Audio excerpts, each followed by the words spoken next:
झोपडपट्ट्यांच्या औद्योगिक पट्ट्यामधील 357 एकर पुनर्विकासासाठी MIDCनं काढलेल्या निविदांवर वनमंत्री गणेश नाईक यांनी आक्षेप घेतलाय। या निविदा मुख्यमंत्री देवेंद्र फडणवीसांना अंधारात ठेवून काढल्याचा आरोप त्यांनी केलेला आहे। इतका मोठा प्रकल्प राबवला जाणार असेल तर त्याची कल्पना मुख्यमंत्री आणि मंत्रिमंडळाला देणं आवश्यक होतं।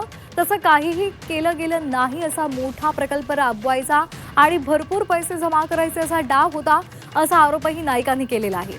या विरोधात मंत्रिपद बाजूला ठेवून रस्त्यावर उतरण्याचा इशारा गणेश नाईक यांनी दिलाय।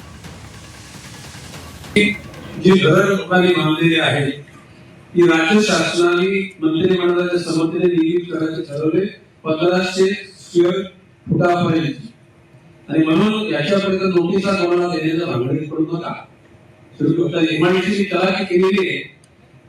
MIDC हा GR दिल्याच्या 2 दिवस अगोदर टेंडर काढलेले आहे। तर त्याची इरादे काय केले, या इरादे ज्या दिवशी गरज पडेल ना त्या दिवशी गणेश नाईक असतो।